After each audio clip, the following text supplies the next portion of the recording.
Hello, मेरा नाम कविता है और आप देख रहे हैं मेरा चैनल तन्हाइयों से रिश्ते।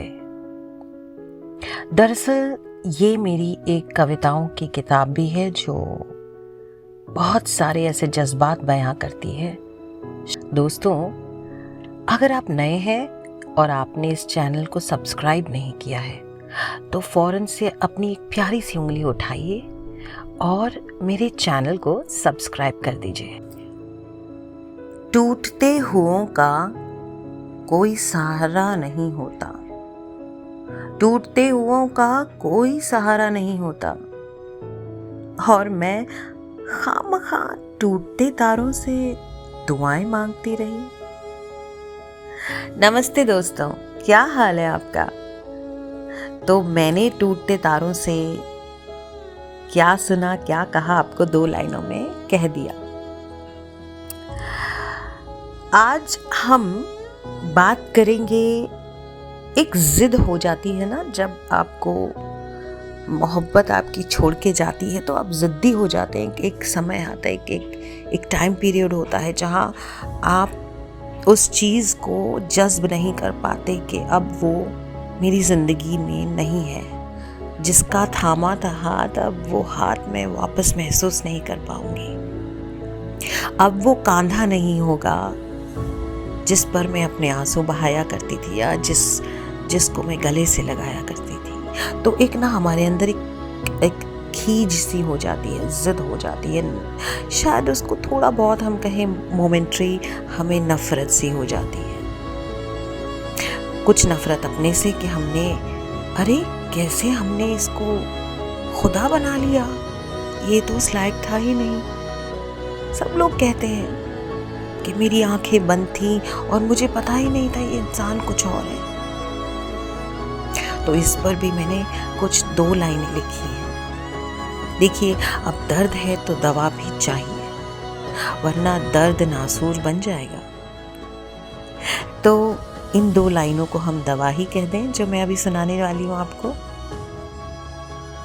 तू नासूर है मेरा, तू नासूर है मेरा, इलाज न बन। तू नासूर है मेरा, इलाज न बन। ये लड़ाई अब जिस्मानी नहीं, ये लड़ाई अब जिस्मानी नहीं। सीख लिया है हमने भी रूह तक पहुंचने का फन।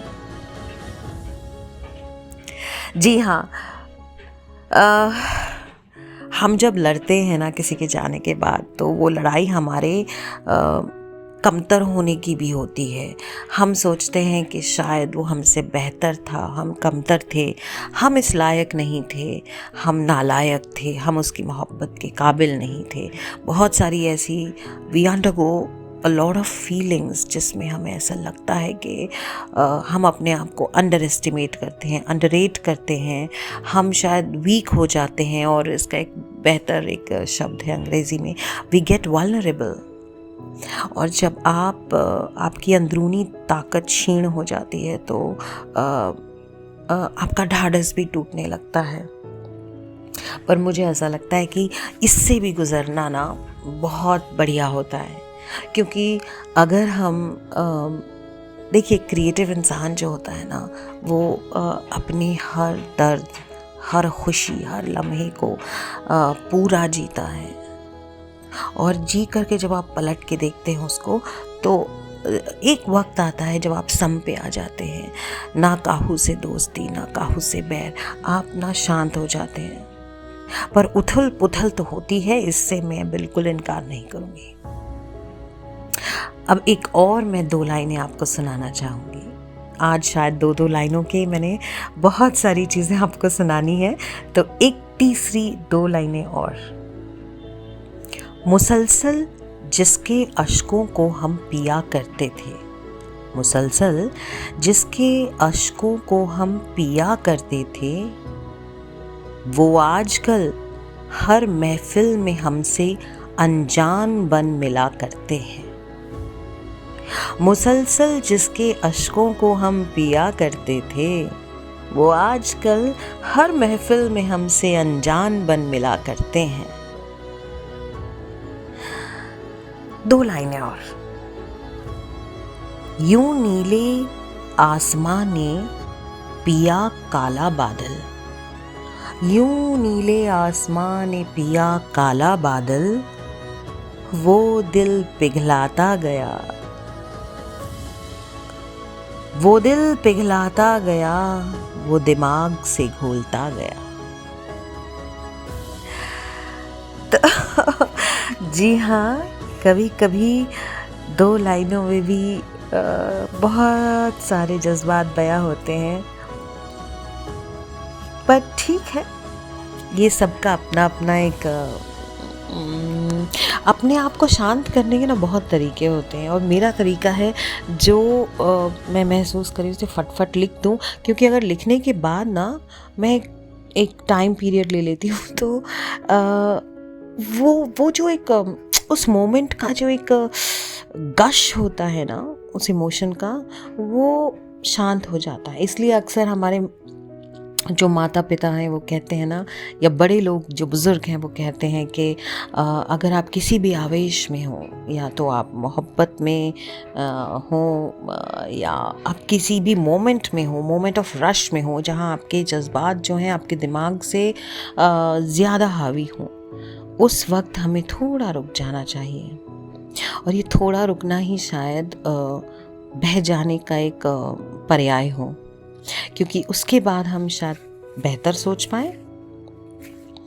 तो आप सोचिए और मुझे बताइए कि क्या आपके साथ ऐसा होता है कि आपको ऐसा लगा हो कि अरे मैंने उस वक्त उससे झगड़ लिया, या उस वक्त उसे कह दिया मुंह पर, शायद थोड़ा रुक जाती या रुक जाता तो बात को बेहतर कह पाता।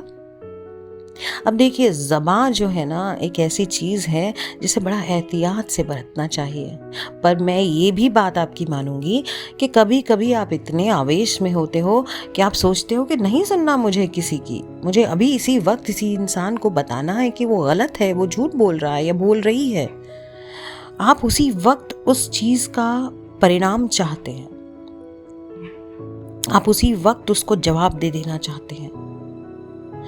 पर अगर हम इसको कंट्रोल कर पाएँ, अगर हम अपने आप पे इतना काबू रख पाएँ और फिर सोच समझ कर कीजिए जो करना है, पर थोड़ा सोच के करेंगे तो बेहतर होगा।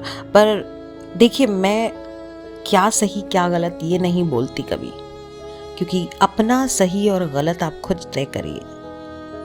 मुझे ऐसा नहीं लगता, जैसे लोग कहते हैं कि सूरज उगता है और सूरज डूबता है। मैं आपसे एक सवाल करती हूँ, क्या वाकई में सूरज उगता और डूबता है, या हमारी पृथ्वी का जो हिस्सा सूरज के आगे होता है उसे सूर्योदय कह देते हैं, और जब पृथ्वी अपना रेवोल्यूशन लेकर के जो हिस्सा उसके पीछे होता है उधर रात्रि हो जाती है। तो देखा जाए तो परम सत्य तो ये है कि सूरज ना डूबता है ना उगता है।